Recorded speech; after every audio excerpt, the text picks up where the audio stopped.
Hello and welcome once again to Crazy Comics and Stories. It's me, your charming and delightful old Uncle Rat Bastard. And at the other end of the series of tubes and wires that we call the internets is Joe, Crazy Writer. How you doing today, Joe? You know, when I do this, it really hurts. Well, then don't do that. God, see, that's why I gotta do the podcast. See, already you've given our listeners some valuable advice, and we're just seconds into the podcast. I'm always giving great advice. No, you give a lot of bad advice. I've listened to a few of those shows. Well, that's a separate show. That is true. A different continuity. That's Earth W. Right. As in movie. Yeah. Yes. And in both continuities, I do have a bachelor's degree. In science. Whoa. Psychology is a science. Babble science. The weather's so dry, Joe, I have to get my chapstick out.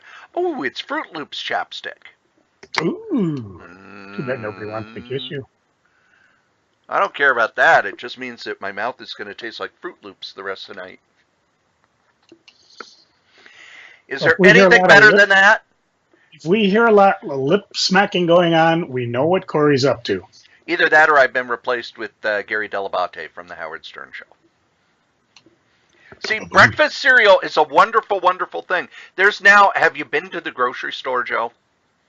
Multiple times. Have you seen the new cereals? Restraining orders. Have you seen the new cereals? Well, it depends on what you think by new. I mean, limited edition, you're talking retro cereals, or you're talking a new box on Golden Grams? No, I'm talking about the fact that, a few weeks ago I talked about how they're mixing cereals where they had Lucky Charm Frosted Flakes. Now they have chocolate Frosted Flakes. Those guys are so desperate to get the youth of America off their cell phones and hooked on breakfast cereal. They'll try anything. Well, and it works on me. Yeah, well, you're easy. You're easy stuff. I love breakfast cereal. I eat breakfast cereal all day long. Matter of fact, this weekend I was so busy that the only meal I had at home was bowls of breakfast cereal, and I could not have been happier. I read some comics. I read some books. I watched a little TV. We got 3 podcasts dropping this week. We have not even talked about, we've been so busy doing special guest podcasts and run-ins with Wolfie and everything that, we just need to sit down and do an old-fashioned catch-up. I don't like ketchup. I prefer barbecue sauce. Then use catsup. I don't care either way. See, the ketchup, one of my friends actually put on their Facebook that they'd put ketchup on hot dogs, and you thought that he'd killed a baby. Nope, mustard. That's right. Mustard, chili. Yeah, no beans though. My dad always would put sauerkraut. Ooh, now you're talking. See, I hated sauerkraut. I knew when I walked in the house. Hours later when he's shooting it out his bum, but then talk all you want. I knew when I came home if I smelled sauerkraut, it's like, well, I guess I'm having peanut butter tonight. To this day, I can't take the smell of sauerkraut. Don't even know what it is other than it's gross. Sorry, I have to beat Skype for business out of my window pane. We had a momentary glitch because apparently, I don't even know if I put that as a freaking. A number of weeks ago when I had to find out that I had to sign up for a Microsoft account to use Skype, which I had been using, since the dawn of this here podcast. Now, how many podcasts have we done over the years? 343 of this one. Not counting solo podcasts, not counting special podcasts, not counting 2-part podcasts. I would guess that we're over 400. We've been doing this for 8 years. About a month ago. 8 years. Microsoft decided, no, we're not just going to let you use it. You have to fill out a Microsoft account, which I really have no use for. But if it keeps this show going, I will do it. And then they decided, you know what? After all this information I've been giving them, since I've been running Microsoft since Windows XT, they don't have enough information about me. So naturally, I just said, go to the Chinese, because apparently they've hacked my information out of the U.S. government 4 times since I've been with TSA. But no, they wanted to do their own security check, but they graciously allowed me the ability to use Skype until about an hour ago. So apparently they said, you know what, your security stuff's okay, we'll reset it, and totally killed Skype. Except that's Skype for Business, because that thing is like a plague on the friggin' universe. I mean, at work, it pops up every time. You want to use it? No, I don't. Matter of fact, the government gets very cranky when I try to use applications that are on computers that aren't authorized, and I've never been told if it's been authorized. It probably should be, because it's got everybody's contact in it. So while Cory was sitting frantically wondering if he's going to have to dust off that old fill-in episode and use it, I was busy trying to re-download Skype, rediscover my password, rediscover my name, and here we are. So there's a lot of behind-the-scenes activity going on. I was just kind of sitting here eating pie. I know. I figured. See, I already ate pie. I had pie 3 times this weekend. It was glorious. Glorious. Oh, that's a new sound, huh? What's that? You didn't hear it? No. Must just be me then. It's always just you. Yeah. No, I had to have pie because they talked me into working some extra shifts. And whoa. Never mind. I was going to be shocked, but there's no way I could be shocked. Why would you be shocked? I know. I'd be shocked if you said you didn't do it. But no, they asked if I would trade my morning shift for an evening shift. And I said, okay. And then they said, well, we put you in this cottage. We want to move you over to a different cottage. And I said, well, that's going to cost you. Because the cottage they wanted to put me in is one where it's no fun. It's no fun. And so when I got into work, I did a little bit of time at one cottage, and when it was time to switch to the other cottage, I got there and they said, you're going to the ER. Oh, what did I do now? Nope, one of the clients had a fall and had to be taken to the ER. And that is why I always have my go bag in my car, Joe. Because you need to pass go. You need to get that $200. Mostly it's because I need to, if I'm going to be at the ER, I know it's going to be a long time. And it ended up being 7 hours. But I usually have my Kindle in there, my tablet in there, a couple battery packs for those electronic devices, a regular book in case something goes wrong. And I also throw in some granola bars and some extra money in case, I get there and it's like, oh, now, did you bring your scrapbook? No, I don't scrap. Well, you should. I figure you got your gallbladder in there, and I don't know what other organs they've taken out of you, but just in case you got bored, you say, you know what, that appendix has been working okay, better take it out. I got 7 hours to kill. Well, yeah, I've had my tonsils out. Oh, yeah, see, you're already ahead of me in 2 areas. They wouldn't let me have them either. I know. They're just, in case you are a mutant or something, they want to make money off your body parts. I know. But, no, that was my Saturday night. So I was actually given a box of Hostess pies. Not just a Hostess pie, but a box.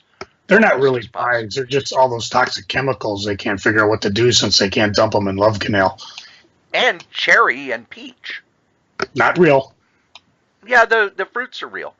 No, they're not. Yeah, it says so right on the box. No, they're lying to you. I don't care. Sure you don't. Leave my universe alone. Healthy. I got to get healthy, therefore I'm going to eat the worst food anybody could possibly eat. No. That's not the worst food anybody could possibly eat. Unless, of course, the fine people at Hostess want to, have us review some of their delicious, wholesome fruit pies.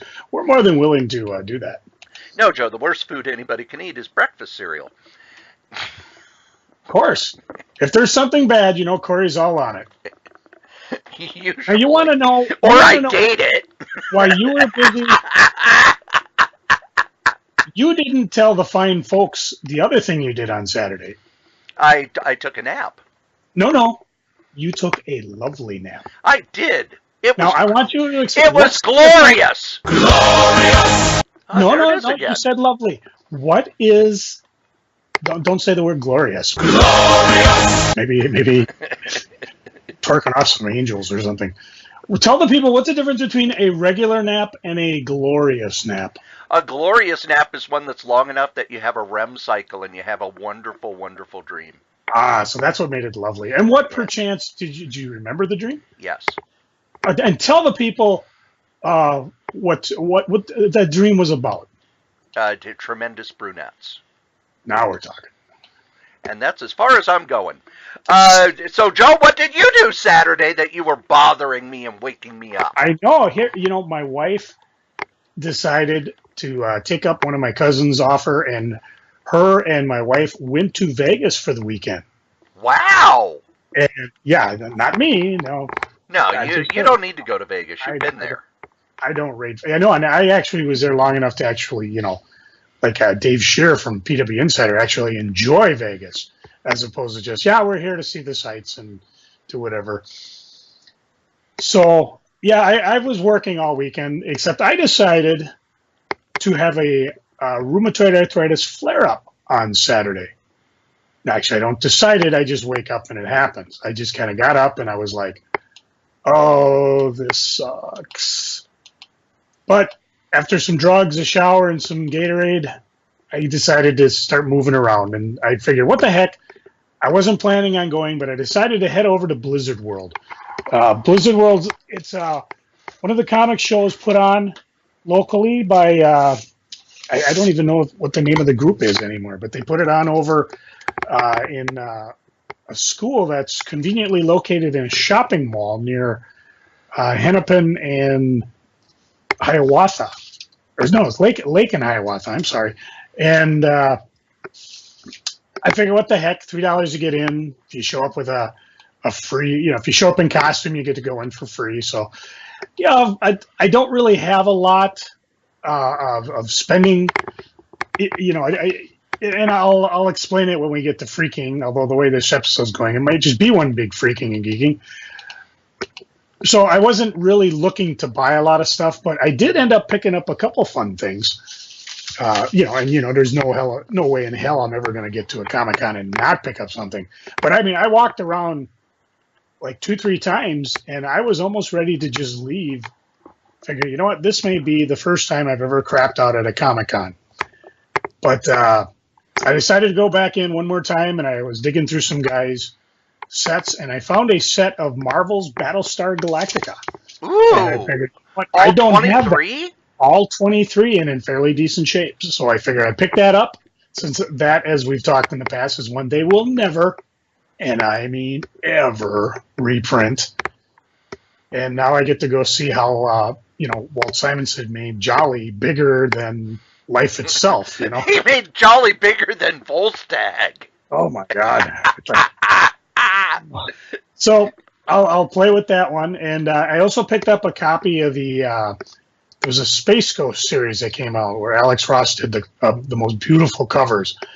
I remember talking with my daughters about it, and I don't have it in book form, but he had a really cheap graphic novel set, so I picked that up, and comic set. And so I picked up those couple things. I ran into the con guys, and they confirmed indeed that MSP Comic-Con 2018 will be May 19th and 20th, 2018 at the Minnesota State Fair Grandstand. And if you go to mcbacomiccons.com, they have a dealer list apps ready to go. They've got creator apps ready to go. He also told me they're about 30 to 40% filled at the con. So if you're looking to get a dealer booth, or a retailer booth, you still got time. They're starting to put confirmed guests on the website and all sorts of other goodies. So everything's shaping up. And I also found out there's also another one coming up. Comic Cards and Collectibles are having one at the Bloomington VFW Saturday, April 14th. ComicCard.net. We've been to these before.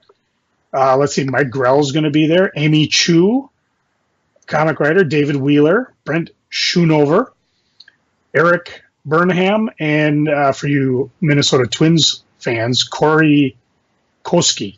So, I thought you almost said my name, and I was going to go, what? Yeah, you're signed up to get to a con there. You better call them.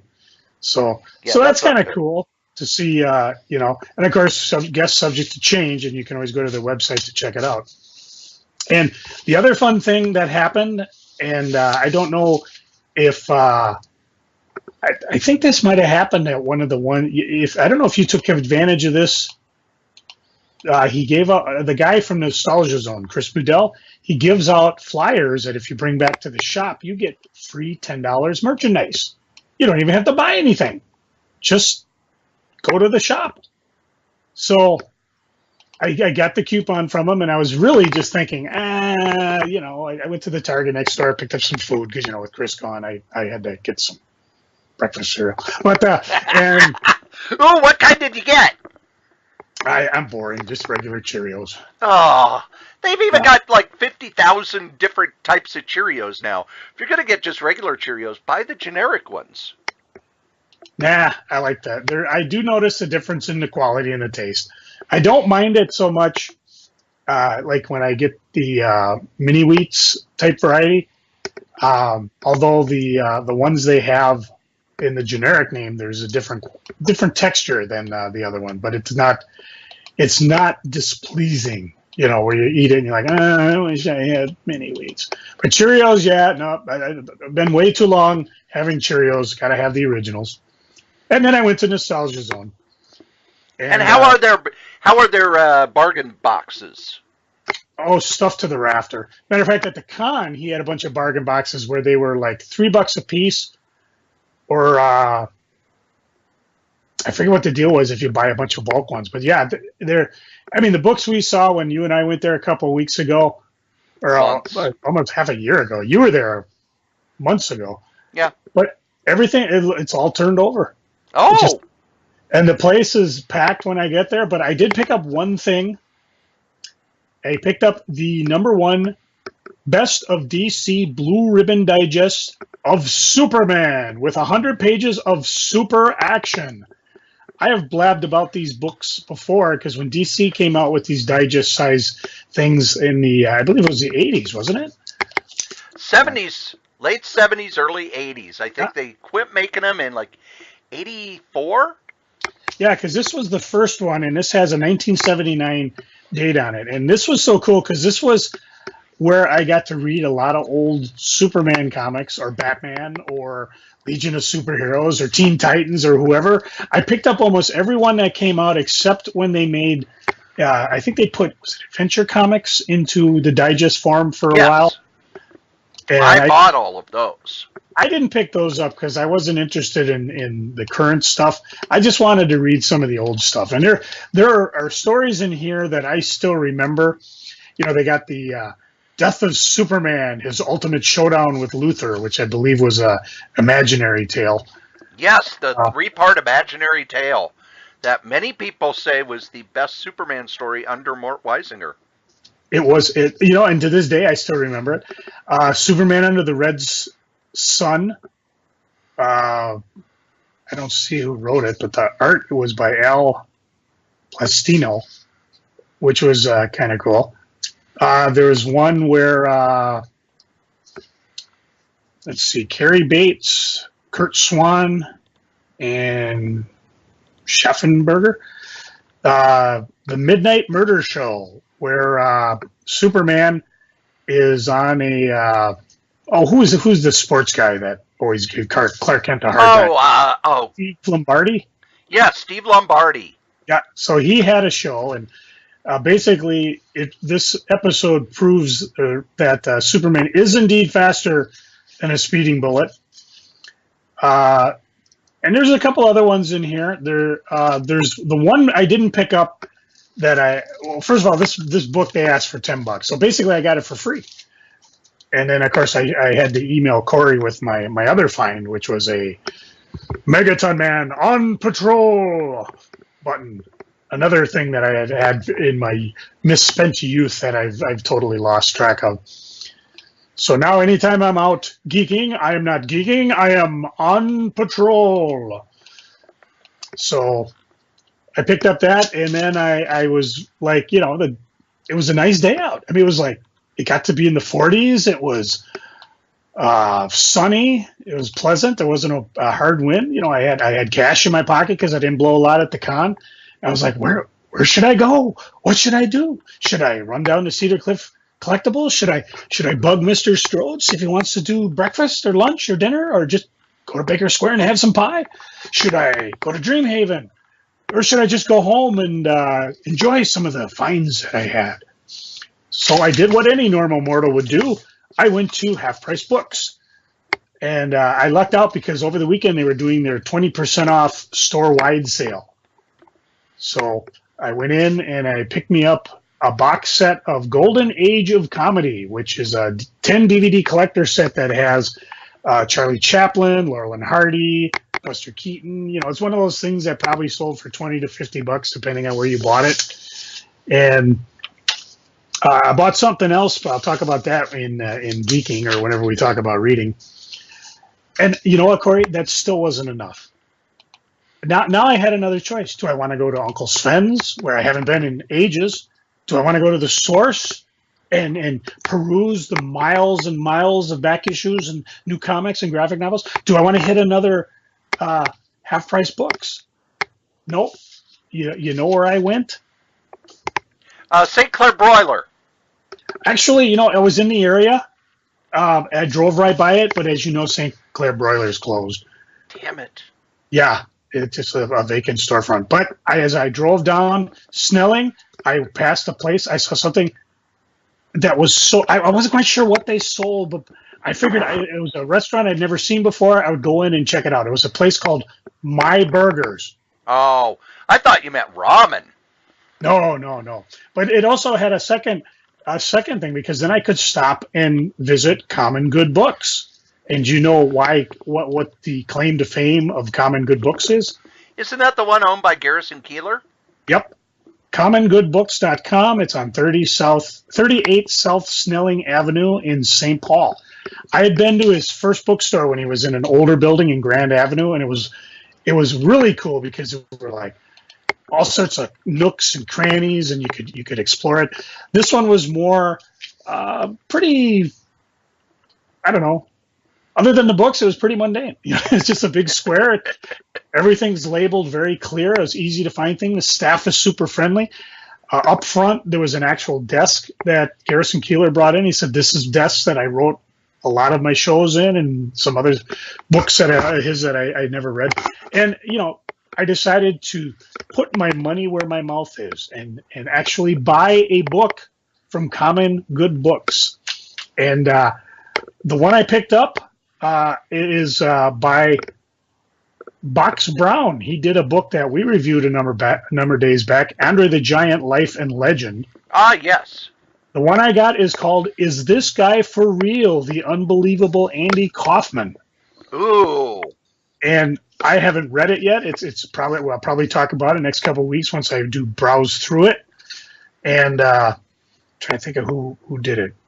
First Second, or colon 01. Nope, it's First Second. That's the name of the publishing company. So they're right in the beginning of the previews if you want to get one. And I can't wait to read through it. And then after that, I decided just to head back home. And after that, I think when I got home, I just read. I watched a little TV, pulled out the old Star Trek time travel DVD collection and watched a few of those. So it was a fun geeking day. I mean, it was a little painful with the RA flared up and everything, but you just got to keep moving. And I did go to work the following day, so I was only out one day. The nice thing about that day is, today, of course, we're filming on President's Day, where we celebrate 40 out of the 45 presidents that have made up this great nation. Ooh, bad joke, bad. No. I only celebrate one president, Joe.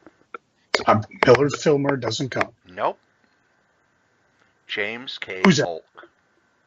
Oh, it's adequate. Adequate? Adequate. He was the Napoleon of the stump. His breath killed people whenever he spoke. No, they were Yes, he scared. did. They that were was an scared. Animaniac. They were scared of his auditory because he was the greatest speechman of all time. He is the one who fulfilled our manifest destiny. I And don't know. having done everything he promised to do, he didn't run for a second term. If you're telling me Animaniacs are wrong, well, I just don't want to be right. You know, I got to tell you, there is no better feeling in this world than being down at First Avenue, surrounded by about 1,500 people, as we're all dancing to songs about James K. Polk, When They Might Be Giants are playing. So whenever it comes to President's Day, I only celebrate James K. Polk. You are an odd duck. Yes, I am. Which is really bad because we all know ducks are evil. Now, what I did Saturday, I spoke with the people who did Case File Arkham. Oh. So last Wednesday, you got a new episode where I talked with Patrick and Josh and Kat. And then after I did that, I looked at my schedule and I went, oh, I have to go in at 5:30 tonight. And I'm already pretty exhausted from that last night. So I think I better get some sleep. And you woke me up from a glorious nap. Glorious! Which shows you how weenie Cory is, if one quick text is enough to wake him up. Well, yeah. What do you have, like a nuclear bomb button ready? Like somebody texts you? Actually, it's the same sound as my alarm clock. So then I went into work. Then while I was at the ER, I read. Did you say walleye? I love walleye. I read some stuff while I was at the ER, Joe. Shocking. Did you know that they have 2 Star Trek Discovery novels out now? I don't care.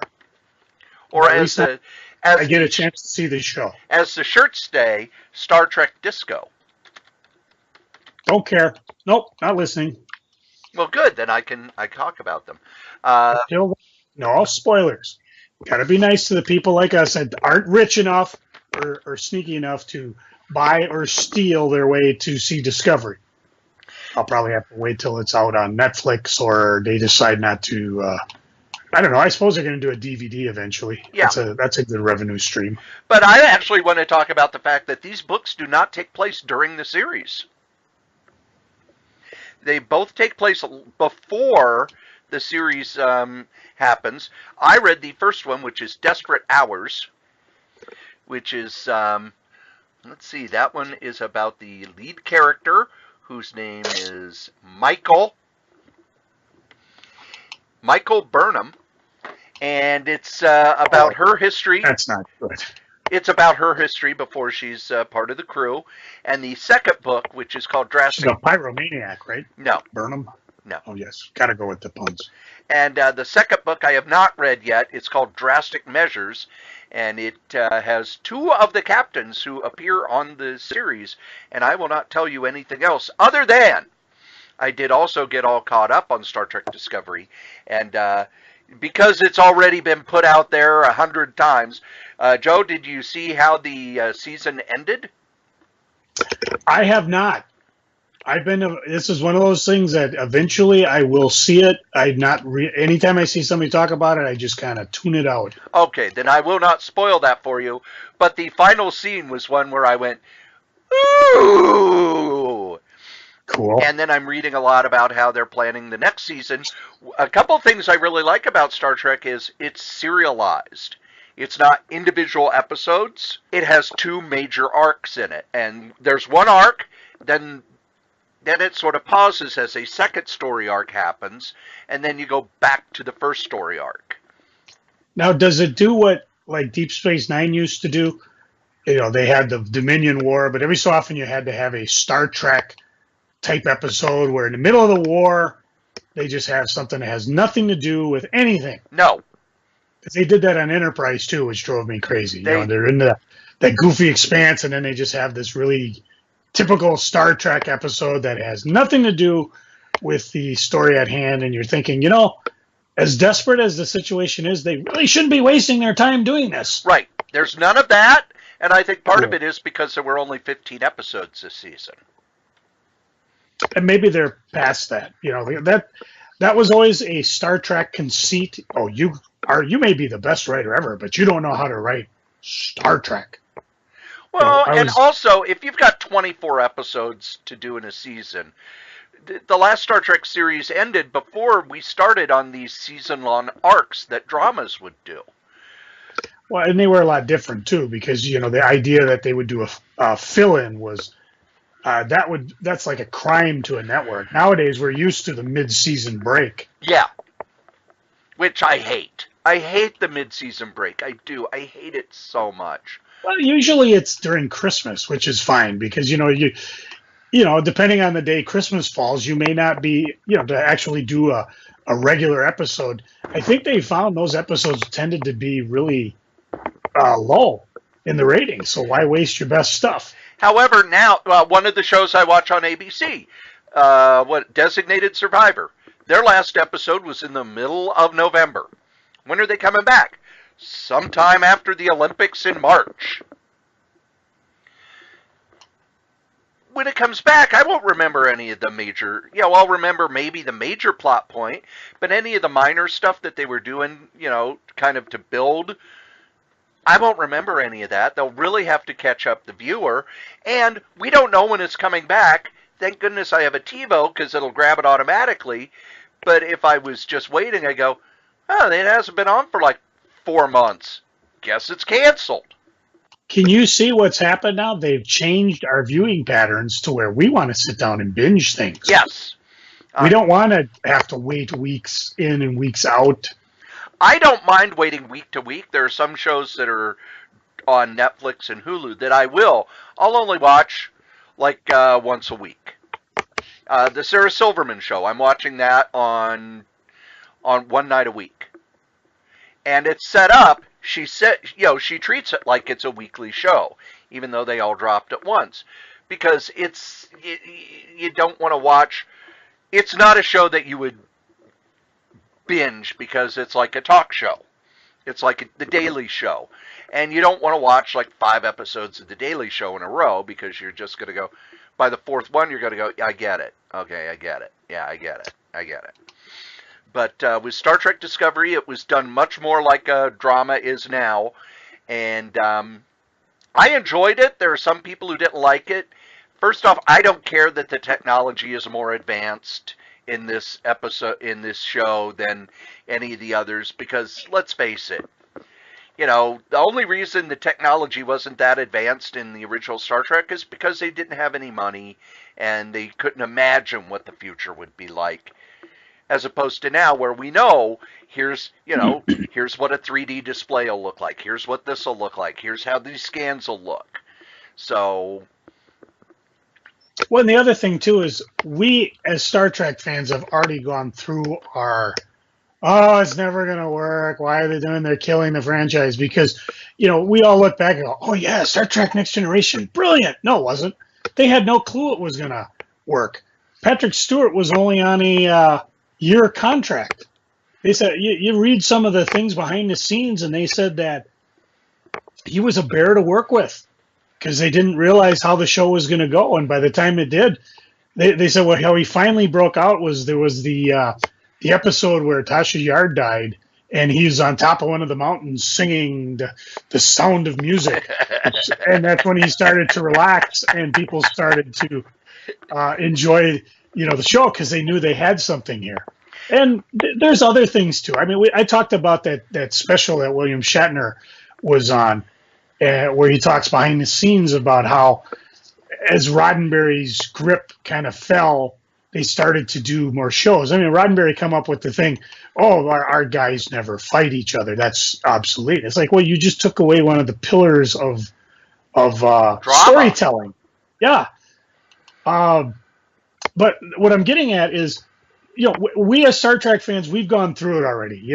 Oh my God, Christopher Pine's doing it. This is terrible. Oh my God, Enterprise sucked. Okay, well maybe we'll give you that one. Although I think they just didn't give it a good chance. Oh my God, a woman captain. Oh my God, and then I'm sure I can't think of the actress's name. She's like, oh, wait a minute, wasn't I? But anyways. No, I was thinking Voyager. Oh my God, a woman captain. No, I was bitched talking about that. Yeah. No, but what I'm getting at is Star Wars fans are going through that right now. Listen to those whiny snowflakes. Oh my God, they killed it. Holy cow, are they going to do it? I'm never going to watch. I refuse to watch the Solo movie. And I was talking with a Star Trek fan or Star Wars fan, and I said, you know what? I hear what you're saying. I understand it, and you're wrong. Because the problem is, these people, you know, and we've done this with Star Trek. Anytime you have a fiction based on a real character, I'm not talking Kirk, I'm not talking Skywalker, I'm talking the actor.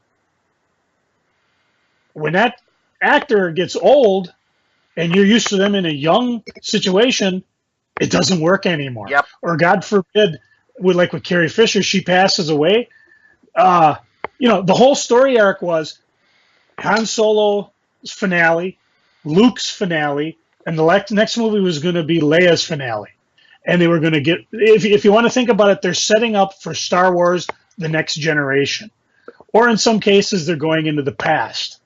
And Star Wars fans are just, not all of them, but a lot of them are just being whiny bitches about it. Because they're like, oh my God, it's not Star Wars. It's not, well, you cannot have, what are you going to do? Continually have the story be about Skywalker? Rogue One proved you can have stories outside of it. You know, I don't watch Rebels. I haven't watched Clone Wars. But a lot of those things had nothing to do with the Skywalker saga. And really, I don't care what Lucas says, this was pretty much put together accidentally. I mean, he had no clue. Yeah, I got the dynamite. Yeah, this is going to be 12 parts and blah, blah, blah. He had no clue the first part wasn't even going to work.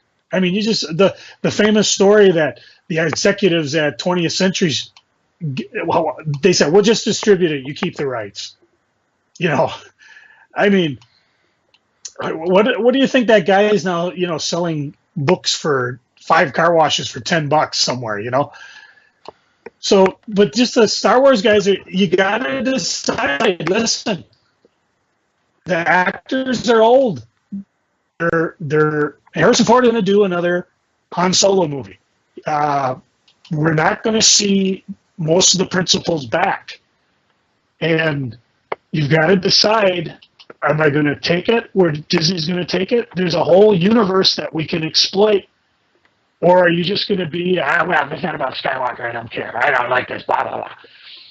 You know, listen to some of the people kvetch about the Solo movie. Oh, he looks nothing like Solo. I can't believe it. Look at that Millennium Falcon. That doesn't look right.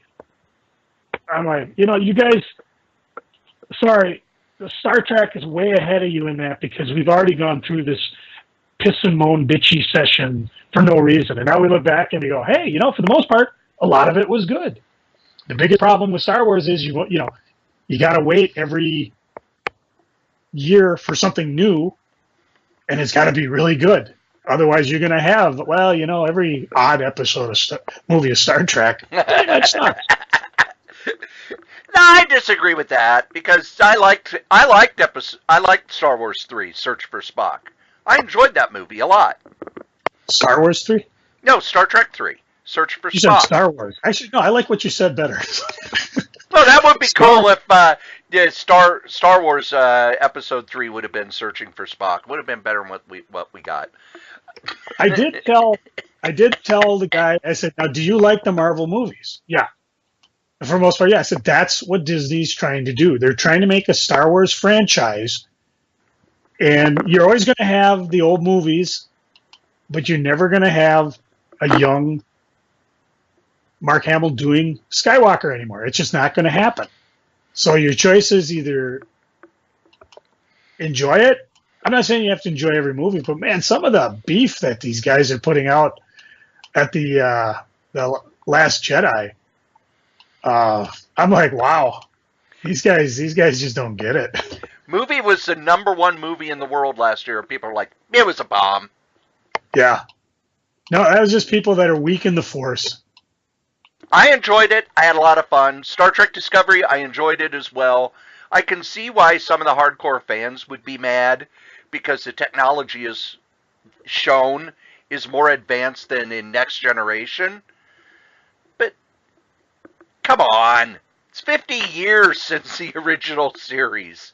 I mean, they did the update CGI, which makes some of the older original series fun to watch. I mean, that was jarring when I watched the time travel one on the one that I had. I watched City on the Edge of Forever. Yeah.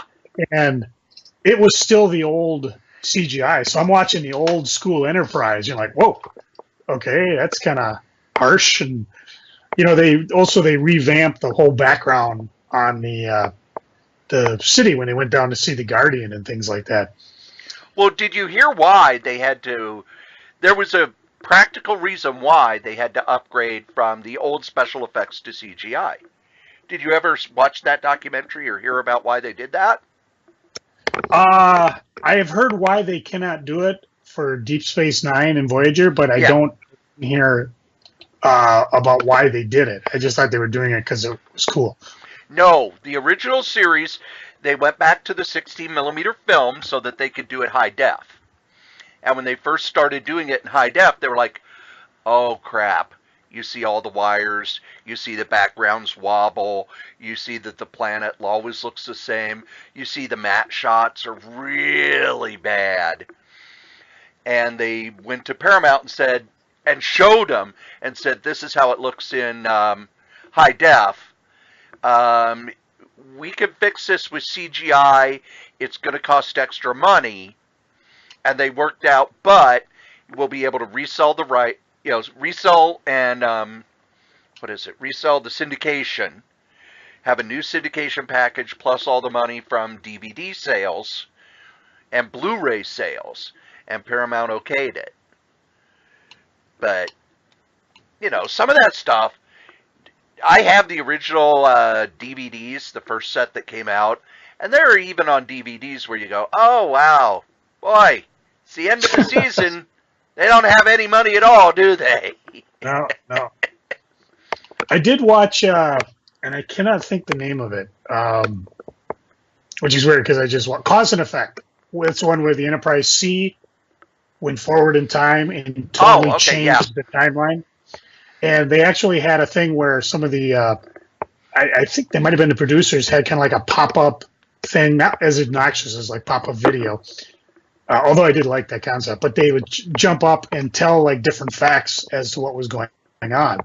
And part of the original of that show was they were making a show about the original story, had them revisiting that planet with the Guardian, and things change, and then Picard had to go in and change things back. And it was kind of interesting to read how the story kind of morphed into what it was. And again, I was just on a time travel thing. I figured, well, what happened is our Nintendo Wii, what was it? Wii died, and we were using that to channel Netflix. Oh. And I'm kind of like, well, I could probably go and, I mean, the Wii works. The remote seemed to work, but it could be just the sensor bar. And I'm like, I could replace it, or I could just say F it and get ourselves another Roku and, go that route. Because then if we want to, watch a TV show on Netflix or maybe on Hulu, or I can watch my train channel. I like trains. But what about the Gorilla channel? I've got to do that one alone. Oh. Some people just don't appreciate a good gorilla movie. So that's kind of what I did. I also read part of one of the books that we are reviewing next week. The Dead World book. Oh yeah, I started reading that. And I'm like, oh, this is fun. Yep. And then we didn't get to talk much about Box Day, but I don't want to talk about Box Day yet until I talk about this month's order with DCBS and how DC is trying to kill me.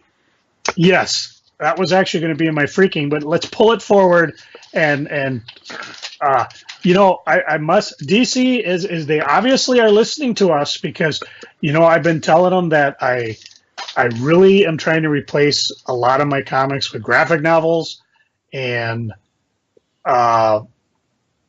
Oh, I just, my graphic novel alone for DC will equal what my last month's discount comic book service is. And like I said, I'm trying to keep it light because, Chris and I are paying off stuff and we're trying to get things done. But, oh my God, am I going to have to make some decisions. Well, here's what I am getting from DC. 7 Soldiers Omnibus by Grant Morrison. That's on my list. Batman by Grant Morrison, Volume 1. And that one, it's also on my list. I have never read those. Ooh. I mean, bits and pieces. I'm looking at it and I'm going to jump forward to Marvel quickly because I believe they have Punisher Max by Garth Ennis Volume 2, another series I never read. And what kills me is I know because it's Volume 1. How many volumes are there going to be in this thing? Morrison was on there a long time. Batman 66 Omnibus. That's on the list. Batman Brave and the Bold Bronze Age Omnibus Volume 2. I didn't get Volume 1. I was strong. But DC, you're trying to kill me. What, 2? Well, no, they're trying to Batman 2 Grant Morrison omnibuses in 1 month. No, you got to split those up. God damn it! I think they came by and noticed that the south wall of your compound is sagging and figured we'll just shore it up with some omnibus. Or maybe they just got tired of saying, there's way too many Marvels represented here. That could be too. But oh man, I don't think I've ever seen DC because the Batman 66 omnibus. All I could think is, that was so good. And it also Action Comics 1000. Yeah, which is what, a $10 comic book. Yeah, I think so. I've got Golden Age of Superman Volume 4. See, I don't buy the Golden Age Batman and Superman stuff. I bought those as archives, and the stories, once you get past the first couple volumes, I don't care for the stories anymore. See, and having never read them, because although at one time when I sold Hot Comics, I had all the archives, including New Teen Titans. But I decided to sell them over the years. I still have like the Shazam, the Supergirl. All-Star was tough but once I read them, I'm like, I'm never going to reread these. So I don't have any of those. And then there's some like the 0 Hour hardcover, which I may get just because I have 0 Hour, but it'd be nice to have it in a decent hardcover book. And that's DC. Now, other ones, of course. Let's look at Dark Horse. I already mentioned the Bean World Omnibus that's there that I highly recommend for anybody who's never read Bean World. But you have there's a Neil Gaiman, one of his books, A Study in Emerald. Hellboy Omnibus Volume 2, again, a series. This series has been on my to-be read list for years. Now it is going to be. And then, of course, there's also a Hellboy, the complete short stories trade that's there. Empowered Soldier Love trades out. IDW's got Star Trek Enemy of My Enemy trade paperback that I'm looking at. Image has Fear Agent, which I really want to try. The Colonel at Uncle Sven's highly recommended it, and I thought, well, maybe give it a try. I already mentioned the Punisher. There's the Phoenix Saga Omnibus, which I would love to have. And I have Jughead's Time Police. I vaguely remember that series. Oh, it's incredibly expensive on eBay because it came out with the idea that the Time Police came backwards in time and gave Jughead a beanie, and his beanie is what activates the time portal. And I think there was only 4 or 6 series. And they kind of, in the new one, they kind of went with it a little bit. I think it was at the second issue of Archie where somebody came from the future to talk to Jughead about, we're going to need you and whatever. So they kind of refer to it, but I haven't read my Jugheads. I got to get them all in order. So yeah, they're trying to kill us. They are. But that's okay. How could I forget? Titan's got the big announced Yellow Submarine hardcover. Oh, yeah. And did you see who's writing and drawing it? No, I did not. Bill Morrison. Really? So that's the last thing he's doing before he takes over Mad Magazine. Oh, wow. And of course, I've got friends who are like, hey, can you give me a copy? Can you give me a copy? And I'm like, well, it's not out till August, but, if you want to pay up now, I'll get it to you at whatever the discount is. You were talking about Walt Simonson earlier in the episode. If I was, I totally forgot about it. When you bought the Battlestar Galactica stuff. Oh, yes. I sat down and read Ragnarok. Oh, I have that in comic form. Now, have you started reading it? I got to get it all together. Unfortunately, there's a bunch of series that I've collected that I do got to put together still. Now, I kind of went, get to it later, because I thought it was the retelling of the myth of Ragnarok all over again. And I have to admit, I am sick and tired of that story. They've done it in Thor 4 or 5 times. They've done it with the Ring Saga, the operas, where both Roy Thomas and Gil Kane adapted it, and then P. Craig Russell adapted it, and it's like, I am so tired of this story. You're Ragnarok and rolled out. That's not what this story is. This is years after. Years after. The gods are all dead, and the remaining elves and dwarves and trolls and stuff are starting to fight for what is left. And Walt Simonson still does fight scenes like nobody's business. I love his art in it. It's scratchier than his old stuff. It's more loose. It feels like you're looking at it on the art page rather than really the polished stuff he's been doing for years. There's a lot more energy to it. The fight scenes are really well done. But the thing I like most about it is Walt Simonson, while his storytelling isn't old style, it is very much kind of old school in that if you read an issue, it feels like you got a whole story, even though it's part of a bigger story and it ends on a cliffhanger. You feel like you got a book. You feel like your 22 pages wasn't just flip, flip, flip, flip, flip, flip, 5 minutes. Nope, it takes a good 15, 20 minutes to read this, partly because the art is so well done, partly because of how he tells the story. It's not overwritten. It's just very rich and very deep. And I cannot recommend that book enough. They're up to issue 12, which means I know there's a trade paperback of the first 6. There'll probably be another trade paperback of the next 6. I am hooked. And I don't know how long it's going to run. I don't know how well it's selling. But boy, it's a lot of fun. Any comics you read while we were taking our doing our special 2-part and 2-hour episodes, Joe? Gotta reach way behind me. Some of it I had to put together. Like there's a Venom Spider-Man crossover going on that took me a while to make sure I had all the pieces together. But I picked out Invincible Iron Man because it's the search for Tony Stark and probably the last Iron Man run that Bendis is going to do. Is this the one Slott's taken over? Yes, he is taking over Iron Man. So I will probably stick with that because I did like Dan on Spider-Man. I read Thanos.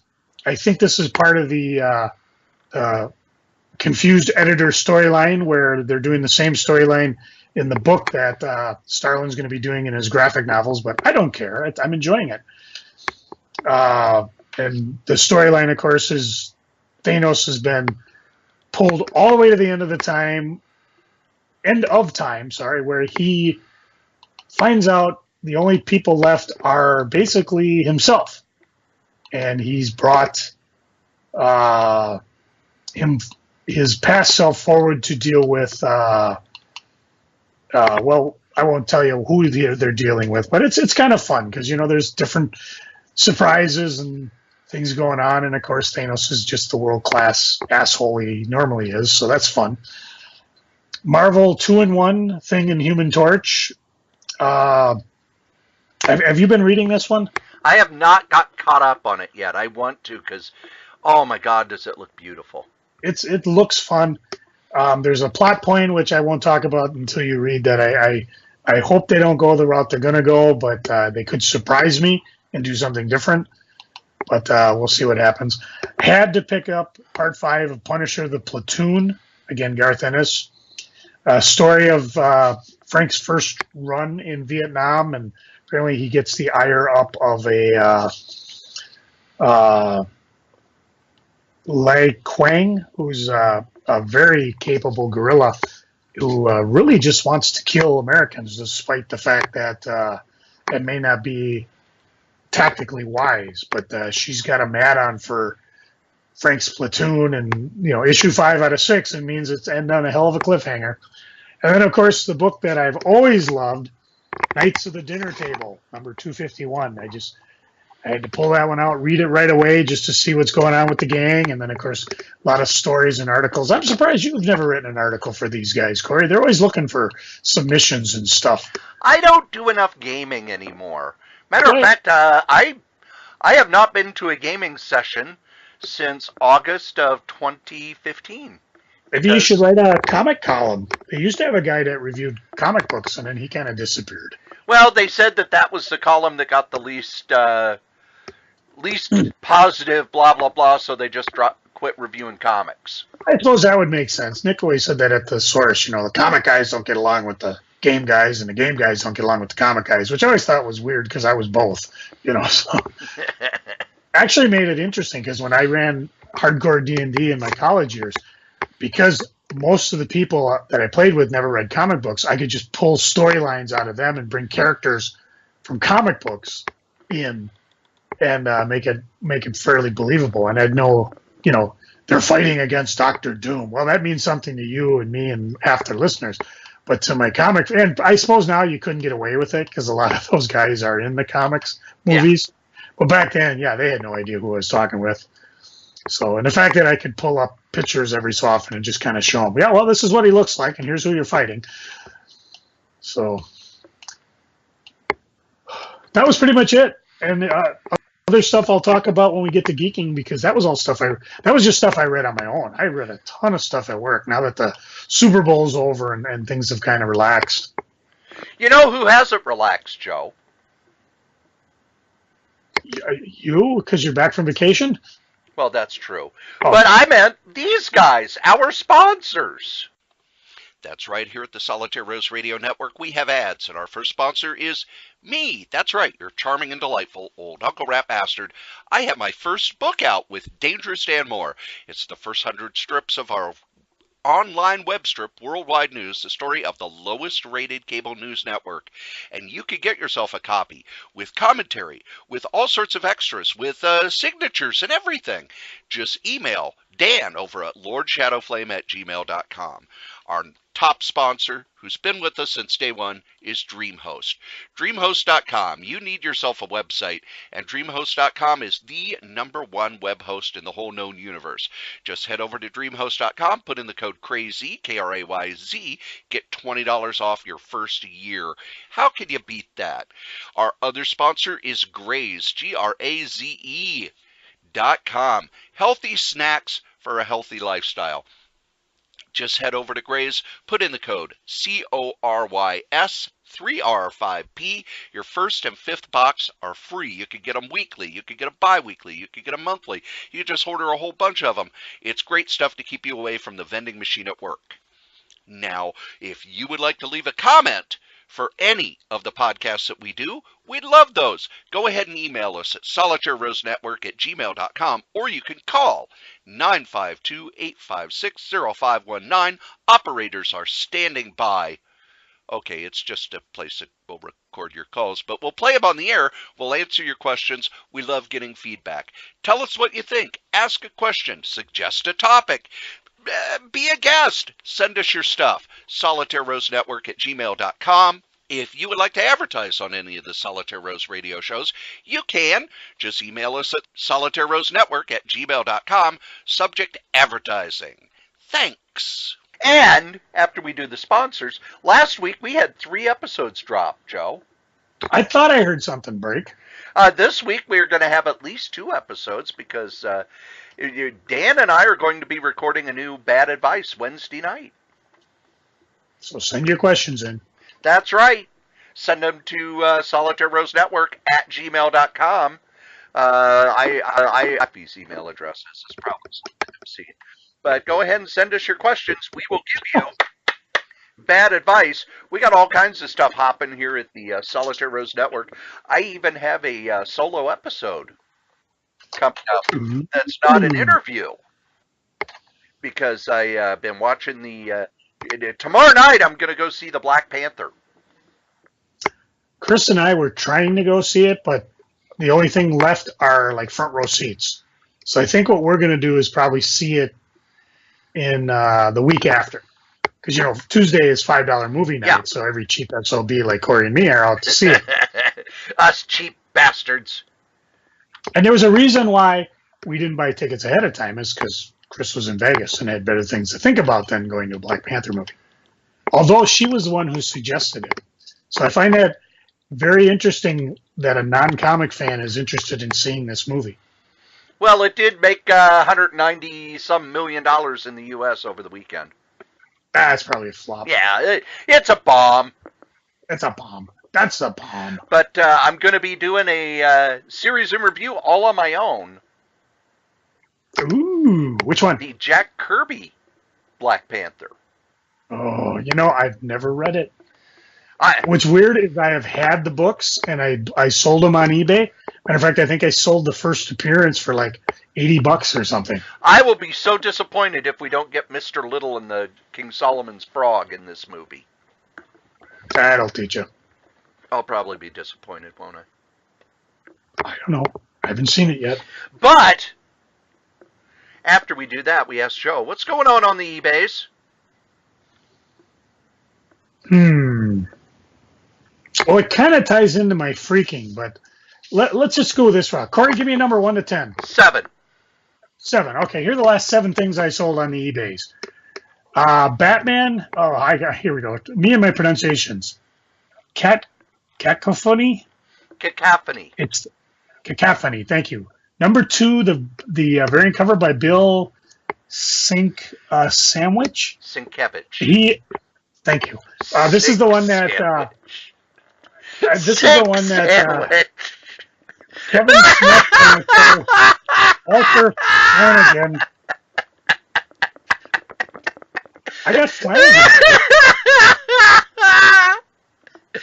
I have heard his name pronounced all sorts of terrible ways. I have never heard Sink Sandwich. I'm probably hungry is what it is. I got to learn to eat before I do these podcasts.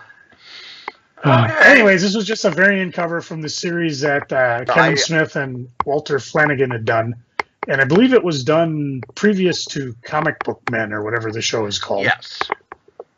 I sold a set of Army of Darkness, Ashes to Ashes, with Bruce Campbell all over the photo cover.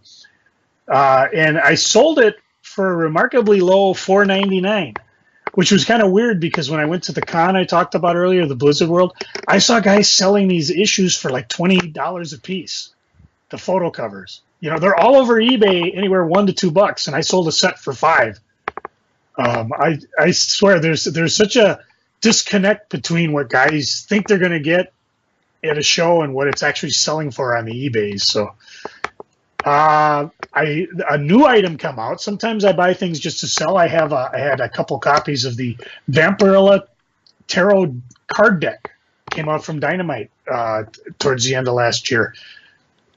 Something interesting about tarot decks is that you cannot buy them. If you get someone who actually practices the tarot, you cannot buy them a card deck. And the way it was told to me, and this is through our old friend Nick, because I had, and Cory, you probably remember when they had the Vertigo tarot deck all those years ago. Yes. Beautiful, beautiful deck. Well, he wanted to buy it for a friend who practices this, and she told him that it doesn't work that way. If you buy it, it's your deck. If I buy it, it's my deck.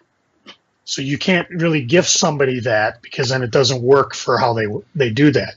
Again, if you actually know how this works, feel free to drop Cory and I a line and explain it because this is going off years Good Lord, all the way back to Hot Comics. But I had a copy of that in the shop, the Vertigo one.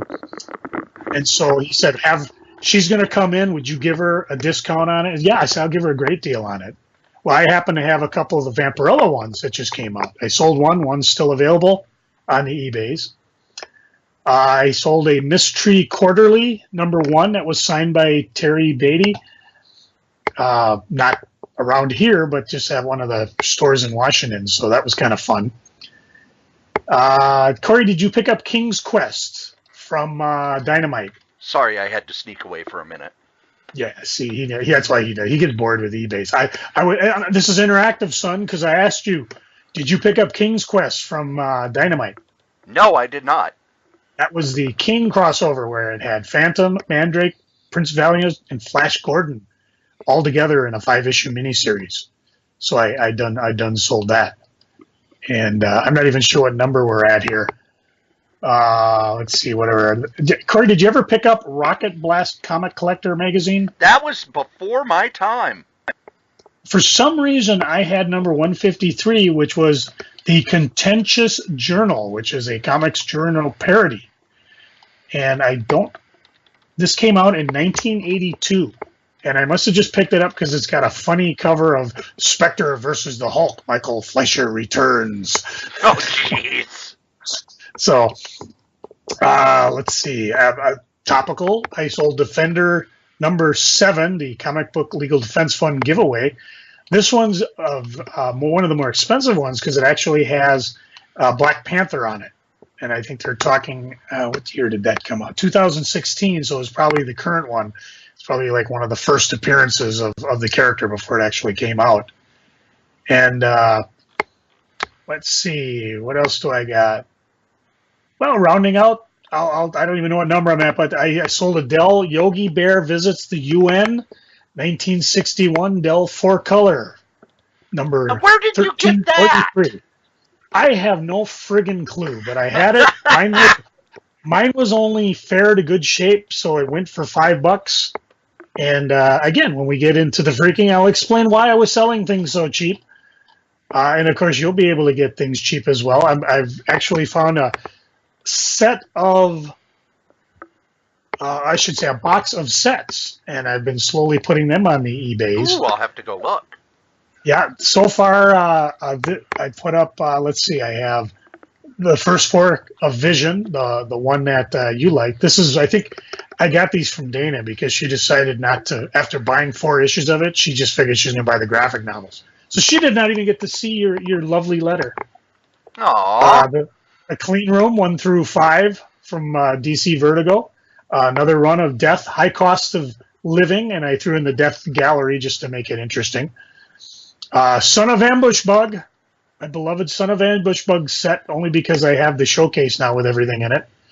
And Roots of the Swamp Thing, which is a 1986 reprint of, I think it was House of Mystery and Swamp Thing that Len Wein and Bernie Wrightson did. And those are just the first 5. I got a whole long box going. I just had to stop to do this here podcast. So KRAYZ, well, I'll talk a little bit more about it when we get to freaking. And now it's my favorite part of the show. No, not break. Fire drill. No, not where I play with my death action figure and have it fight Thanos. What depends? Is it the Vertigo DC one or? Yes. Oh my. Yes, the Vertigo Death versus Thanos. No, it's freaking and geeking. Joe, what are you freaking on? $700 break job. Oh. Yeah, that's why everything on my eBays was going so bloody cheap. And I actually thought for a minute, it was weird too, because while the brakes were working, there was obviously something wrong with them because you could hear this toot, toot, toot, toot, toot. And then while Chris was driving me, as she dropped me off to work the Super Bowl all those weeks ago, I mainly because what had happened was they made the light rail line a Super Bowl only, so you got screened at a remote location, hopped on the light rail, but only people going to the Super Bowl could use the light rail. Right. And then when you got to the stadium, you got to go right in, which actually worked out pretty good because it was damn cold. Those of you who thought you'd save time and hoof it had to probably be screened outside somehow in the nice cold. But so I figured they were going to do, originally they weren't going to do anything. And then somebody pointed them on the head. I think someone from All America said, my employees still need to get here. If you basically cut off their sole means of getting here. And so they're all right, we'll run buses along the line. So you could take the Blue Line bus to get anywhere else you needed to go. And being that I had no idea how this Blue Line bus would run, I just had Chris drop me off and pick me up. While she was doing that, she goes, "Hey, what does this ABS light mean?" I said, "Well, it depends. Were you using the brakes? Because usually that means the ABS is on, where you can hit the brakes and you hear." But no, it went on and it stayed on. And then when I got to the car, I noticed not only that light on, but the brake light warning light was on. Now, see, when you read the manual, it says, "Oh my God, put your car to the side of the road and get it towed in. Don't drive." And I'm like, whatever, dude. I know there's something wrong with the brakes. I'll just get home and take care of it. $700 later, it was taken care of. So what I did, and the reason I didn't mention it to you good people is two reasons. Because I put almost everything on my eBay stores on sale, like I'm wont to do, usually, during Christmas season. And, basically everything at half price. I didn't get a chance to really mention it on the air because we were doing our special episodes with oodles and oodles of guests, and Wolfie too.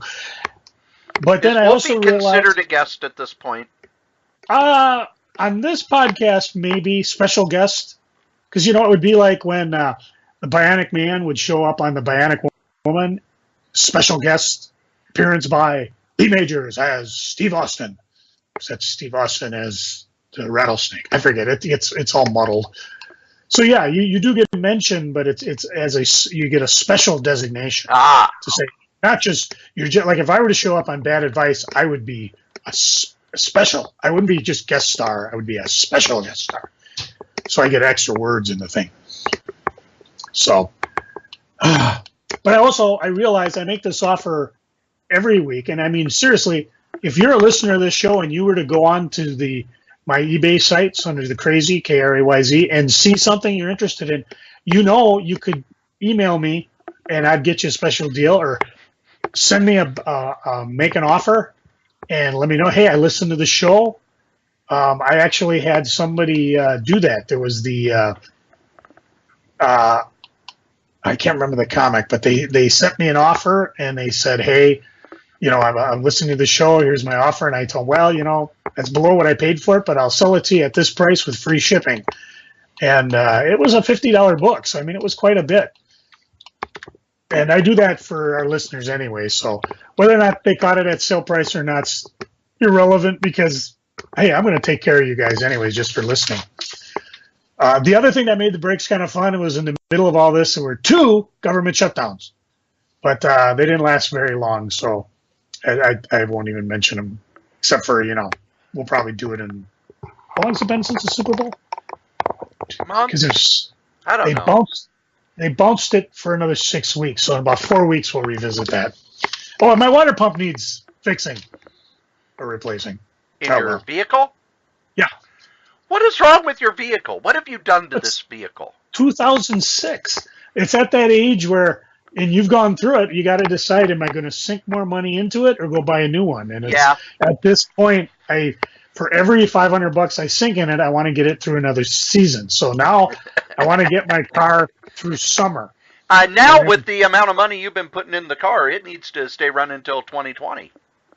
Not necessarily, because I'm looking to maybe do like you did when the 2019s come out, maybe see if I can get a deal on a 2018. Good idea.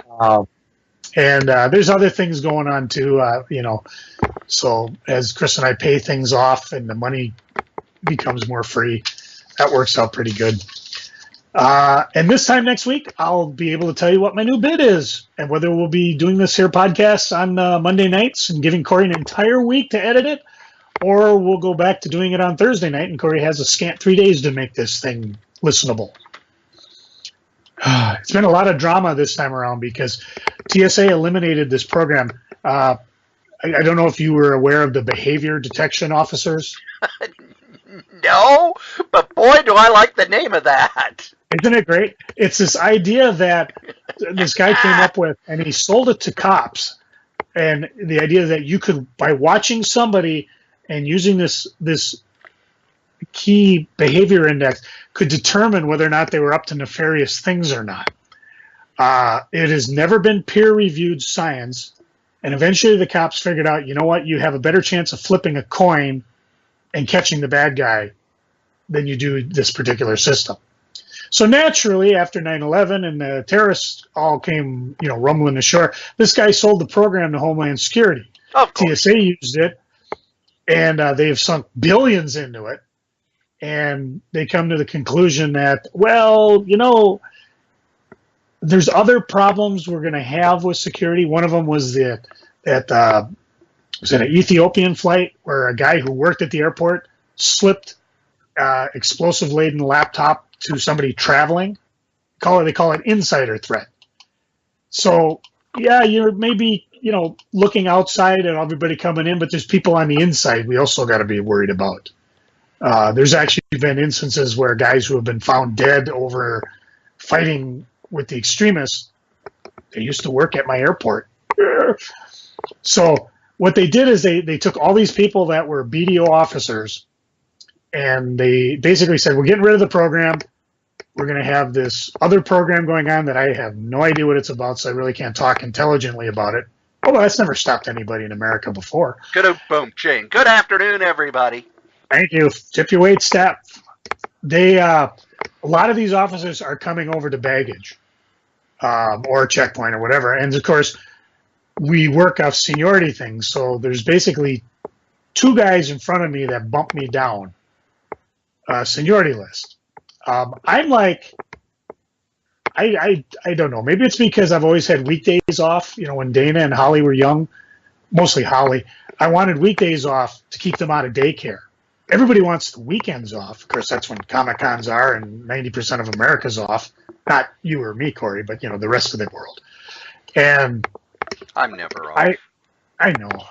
And it's just some of the people that are higher up seniority and are getting bumped are really getting bitter about this. Well, this was my weekend spot, and I'm losing it. And I'm like, well, it never really was your spot. I mean, it's kind of made up, Taxpayers own it, if anybody, if they want to claim. So there's a lot of bitterness, a lot of confusion going on, a lot of they're not really quite sure what's going to happen. For me, I think I'll be fine because all I want to do is be baggage and PM. And by next week, I'll find out what it'll be. Other than that, Cory, what are you freaking on?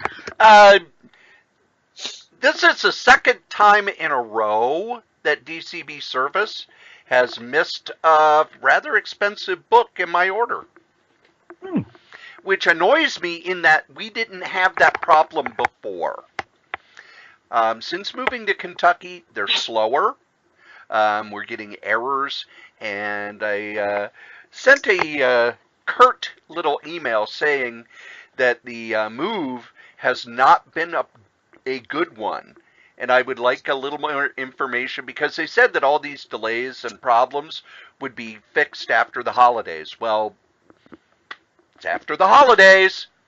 I have loved DCB Service, been with them since 2006 when the second shop faded away, and the fact that their service has kind of taken a stumble worries me. The other thing I am freaking on, there are a number of comic shops that have announced that they are shutting down. Not just the local shop, Mind's Eye has said that they are shutting down. But if you go to Bleeding Cool News, which I know, they're tabloid, but still, they're reporting about comic shops closing. There are a couple of my friends on Facebook who have said that their local is shutting down.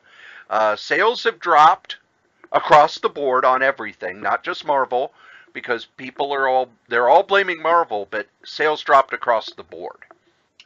And that's usually an indication that the market is about to kind of reset itself.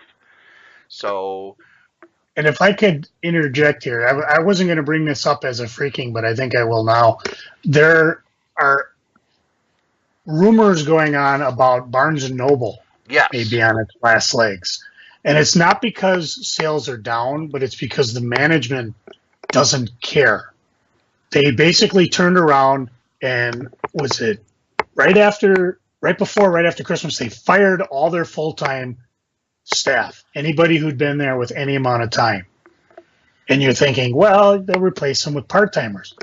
But what's happened is it's detrimental to their business because they fired the people that take the stock that's sitting in back and put it on the shelf. They fire the people that know how to look up things and help you find it. They fire people who have been there 15, 20 years and may be actually planning a career there. And they're hiring just a bunch of part-timers. The gist of the thinking is that the executives running Barnes & Noble are just going to bleed the company dry until they go bankrupt. Right.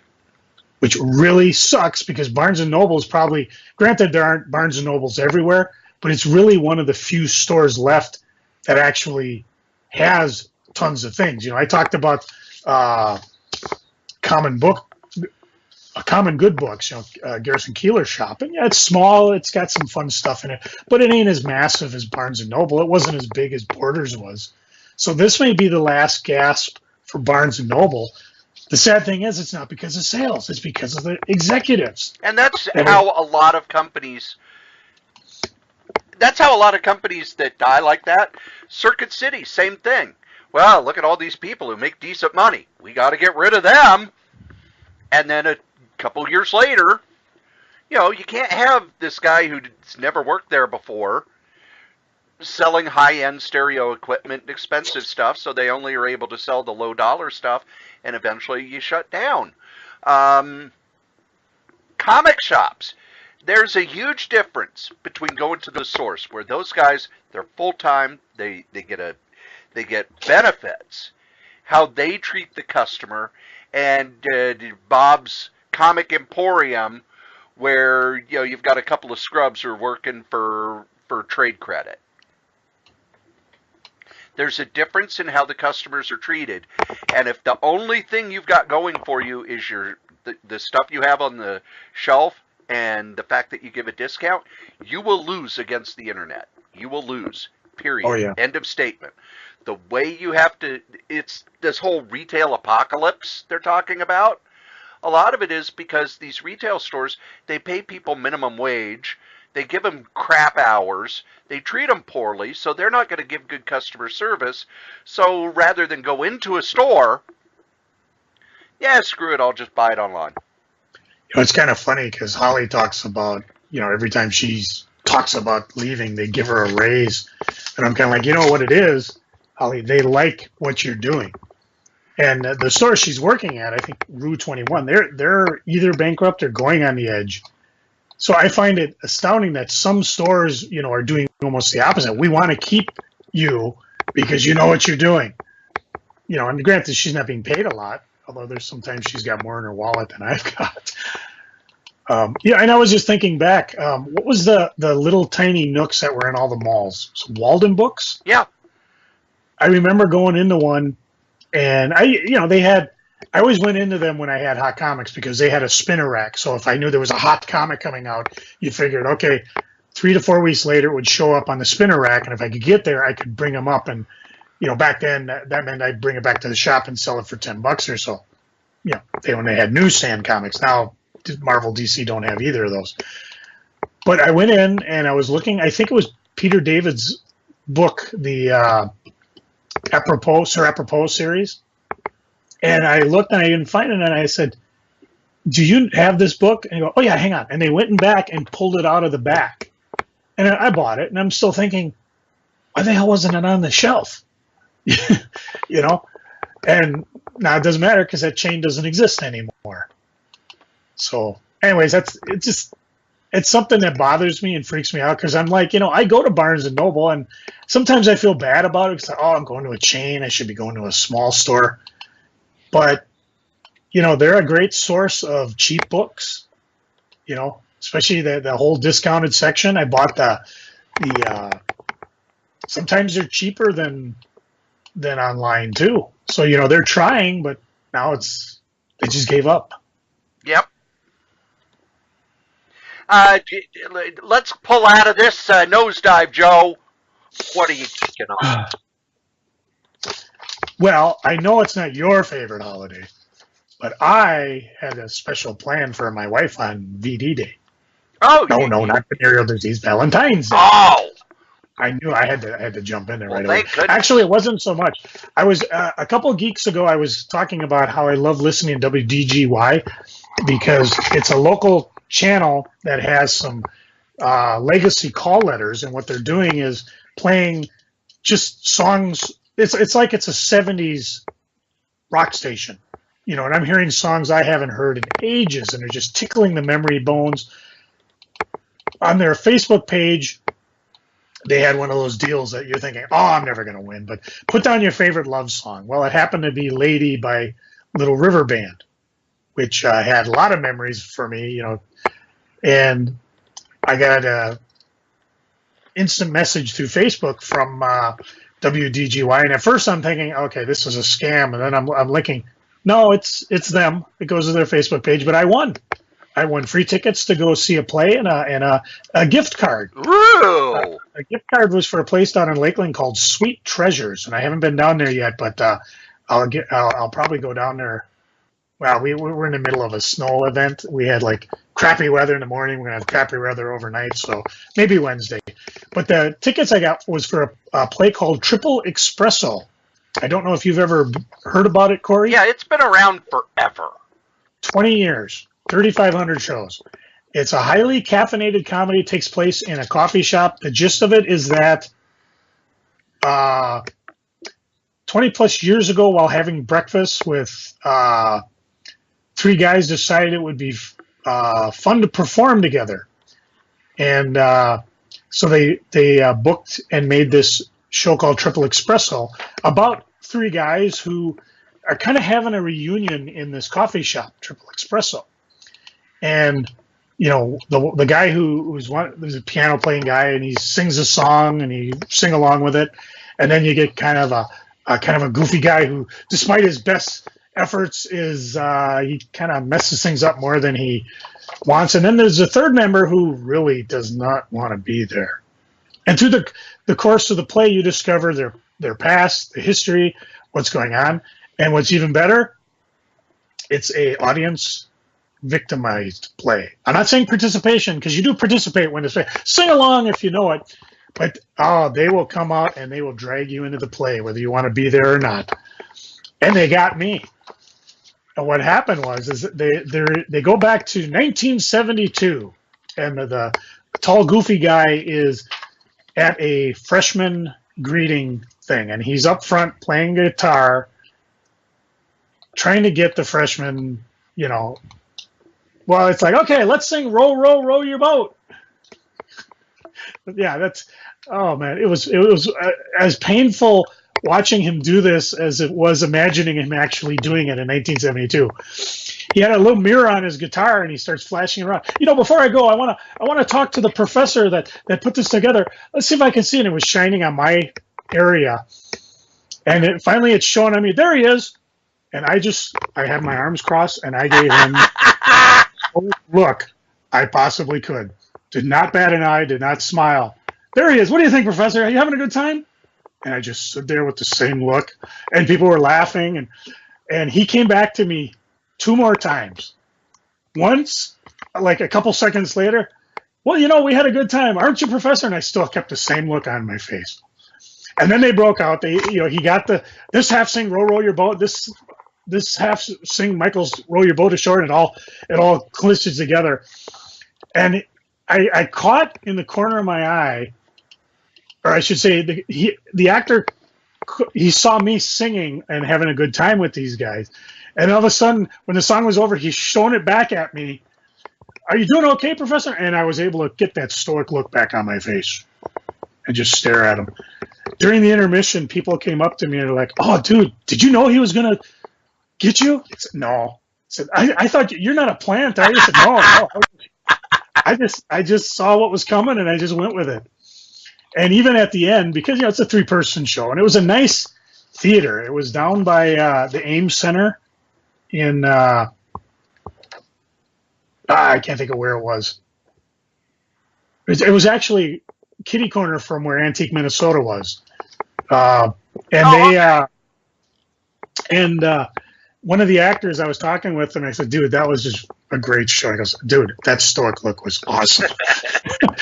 And I said, "Well, I said, you tell me. I mean, you gotta be on your toes to improvise because you never know what the audience is going to throw at you." He goes, "Well, after 20 years, 350 shows, 3,500 shows, there's not too often that the audience will surprise you." So that was kind of fun, and Chris had a good time. I had a good time, and I was just an idiot there. So,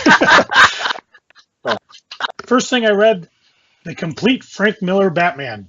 This is a book from Longfellow Press, a nice leather-bound book published in '89. Has Batman Year One, written by Frank Miller and David Mazzucchelli. Mazzucchelli has notes by Frank Miller. His first Batman ever, the Wanted Santa Claus Dead or Alive story that was written by O'Neill and illustrated by Frank. Mark of the Batman, which is a story by Alan Moore, and then The Dark Knight Returns, of course, which was a lot of fun. I read May, Volume 1. Volume 1, of course, has not only the what was available in the hardcover Kickstarter, but also continues the story. This is a story of a young girl, Abby, discovered a portal to a fantasy world and has been having great adventures there ever since. But when she turns 21, it all comes apart and she decides to return home. And then her sister May gets involved because she has no idea what's going on with Abby.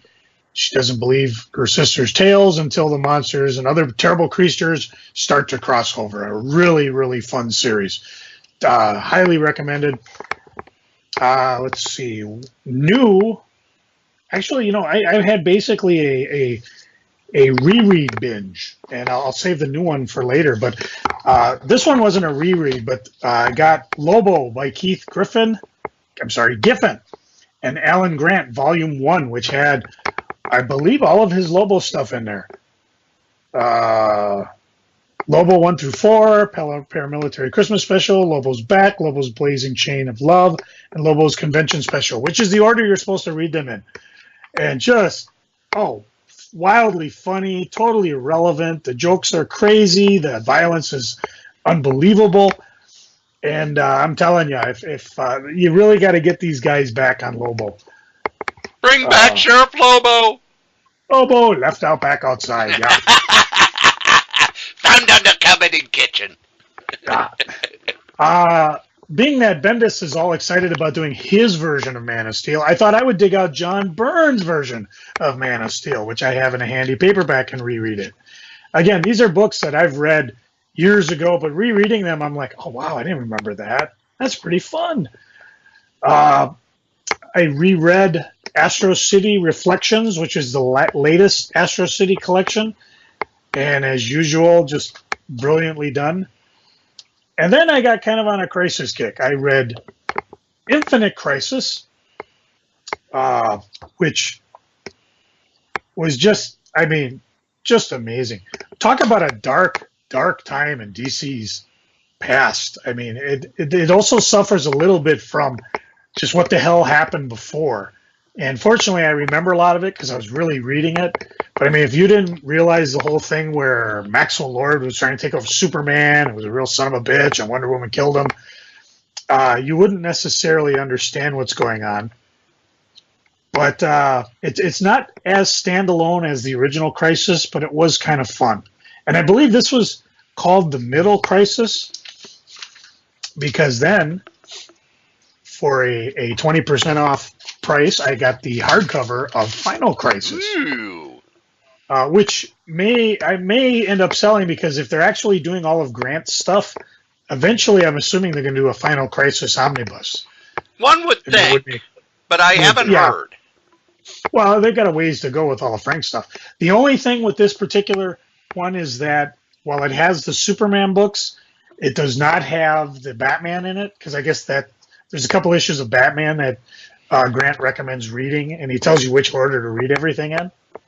It does not have the Legion of Superheroes Final Crisis crossover where Superman gets sucked into the future and deals with Superboy Prime. But in and of itself, I mean, the interesting thing about Final Crisis is, for a guy like you, Cory, who remembers every friggin' detail of every comic you ever read, you geeked on this probably harder than you ever geeked before in your life. For me, a lot of it went past, and then as I read it in one sitting, I'm like, oh, that's right. Or even some little things like one of the last notes about Darkseid hates music. Yes. Who the hell would remember that detail unless you were there? Well, I mean, even the introduction was great. It's written. See, the intro was written by Jay Babcock. He's talking about as he speaks in a vast slow motion, invasion of reality begins. Machines bigger than cities arrive out of the void and anchor themselves into the garbage heap of limbo. And his girlfriend laughs at him and says, "Oh, that doesn't say that. Phantom armies clash on the battlefields of limbo, this strange last outpost of existence, the forgotten versus the yet to be, like some half-remembered dream, all the rules of existence are broken." And then Superman yells, "There are 52 worlds in the multiverse superstructure. Warn everybody like Paul Revere. Tell them Mandrak is coming. I'll do what I can to plug the hole in forever." I mean, you just accept it because Grant Morrison's writing it, and it makes sense. Anywhere else, it would be like, are you having a stroke? But in the middle of Final Crisis, you're like, damn, this stuff is good. Do you remember, I think when the first issue came out, I called you. Oh, my God. I called you and was like, oh my God. And I just went through this list of all the things that I was geeming on. And you were like, oh, I didn't get any of that. No, I didn't. And then I reread it. I'm like, damn. I mean, I'm going to take this book and find the annotated Final Crisis online and just go through and savor it. I've done that with the JLA Avengers crossover. I've done it with Kingdom Come. I mean, it's just one of those books that's so tightly packed and detailed that it was just amazing. And, you know, the two books, again, Infinite Crisis and Final Crisis, they're really... well, Final Crisis is amazing because it's like the bad guys already won. Yeah. That's why I want to read the Seven Soldiers of Victory. I never read that. That's actually the beginning of Final Crisis. Yep. Which makes me wonder if maybe that's why they're doing those two. They'll do a couple Batman until they get to Final Crisis. Damn you, DC! They won. So I calmed myself down by picking up The Divided States of Historia by Howard Chaykin. Yeah, not the best of comic books, but fucking bloody brilliant. Oh my God. An America sundered, an America enraged, an American terrified, an America shattered by greed and racism, violence, fear, nihilism, and tragedy. And that's when everything really goes to hell. Howard Chaykin just... Oh man, I don't know where to kiss the guy or give him a chicken sandwich after reading this thing. It's just amazing. And I guess there was a controversy with this, which I really didn't understand. The covers. The covers. You know, and that's the thing is, okay, so the one cover that he talks about specifically was there was a guy being hung, a black guy who'd been castrated. Yeah. And oddly enough, I just found a thing on Facebook that really happened. Yep. Boy, you give people history and they just go bug-ass nuts. In this time and day, you know, I don't know if you're a snowflake, you probably don't want to read Divided States of Historia. I don't care if you're right or left, but if you want some damn thought-provoking reading or just a hell of a story, check it out. It's out there ready for you. That was the only new thing I read. I spent a lot of time rereading old things. The other final thing I'm geeking on is cover for Supergirl 18. They're doing variant covers, Supergirl Throughout the Ages. Oh, this is my Supergirl. The V-top, go-go boots, and pants.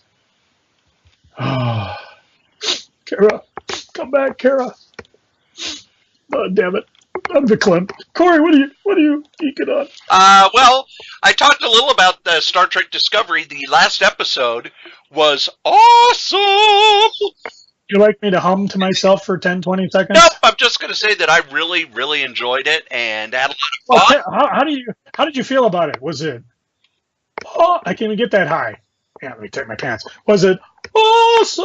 Joe, it was glorious. Glorious. Oh, there it is again. Lord. No, you have to say it like, what's his name on from Battlestar Galactica, you know, when it was glorious. Glorious. Oh, there it is again.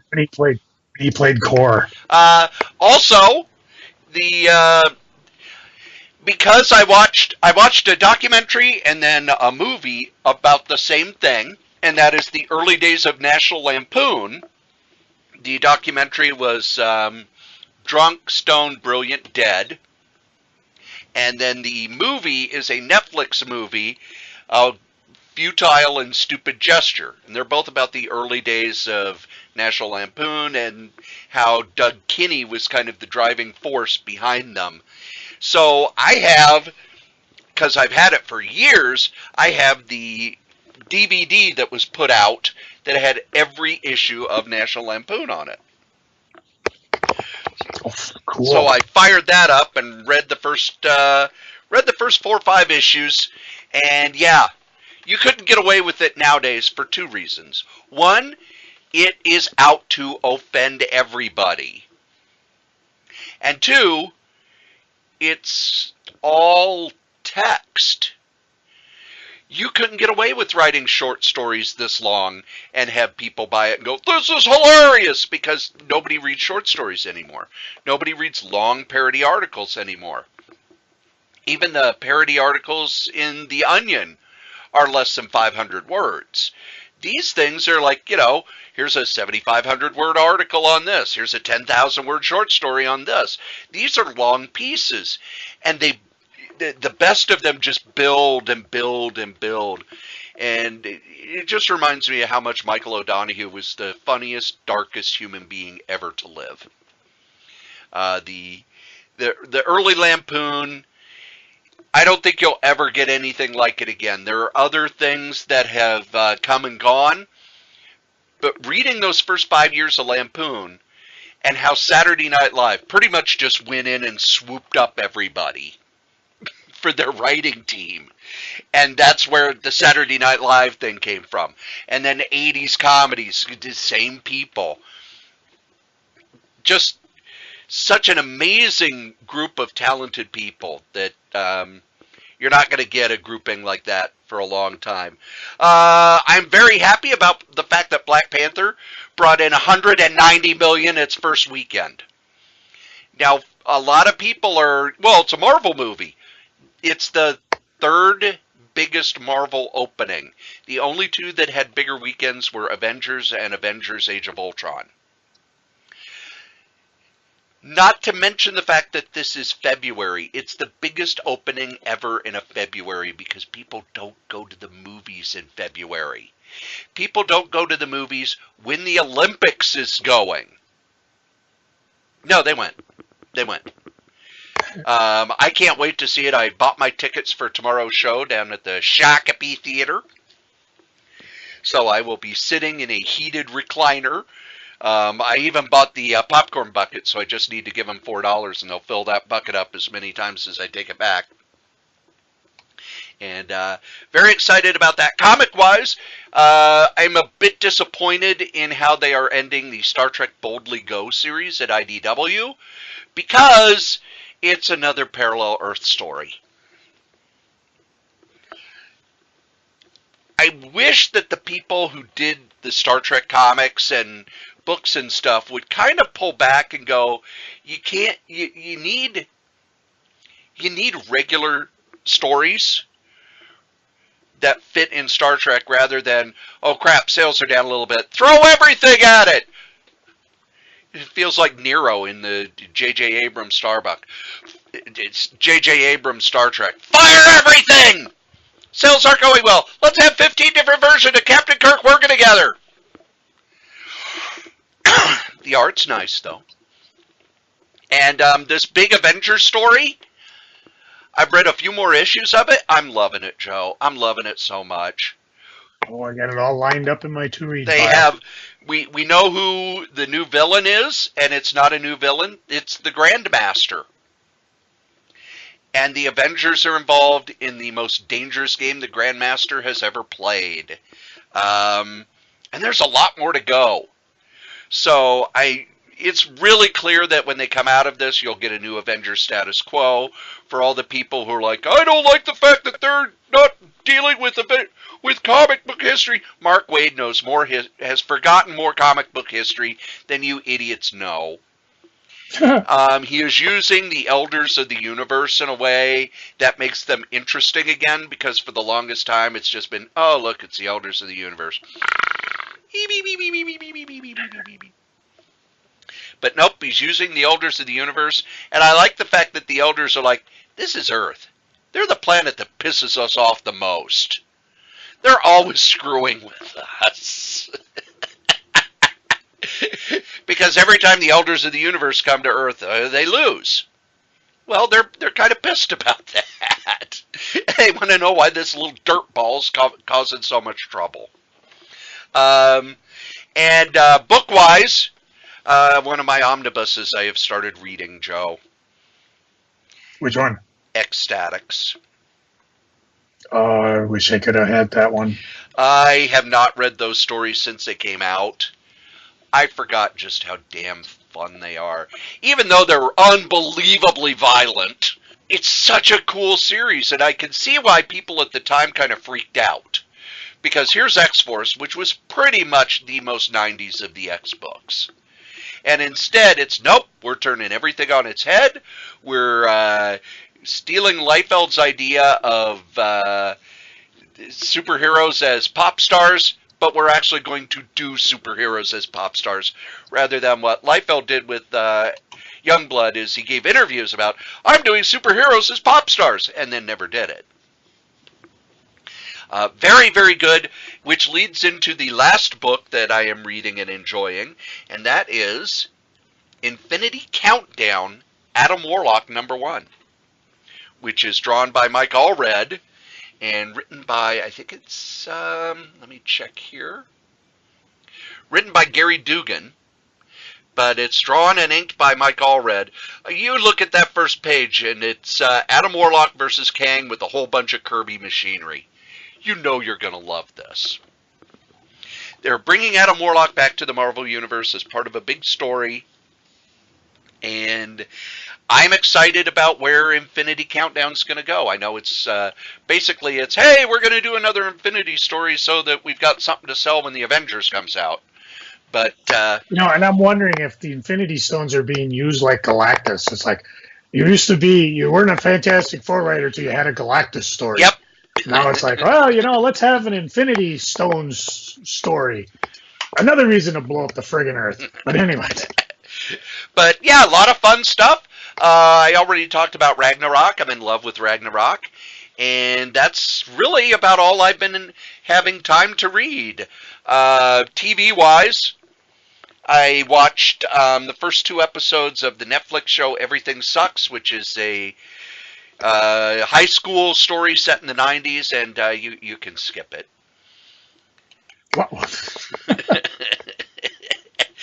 But they had a new series start on Sunday, and that is the Joel McHale Show starring Joe McHale. If you liked him on The Soup, this is the same show. And I liked him on The Soup, so it's basically clips from reality shows and wrestling and Korean dramas, and they make fun of them. So it's a good way to spend about a half hour of your time.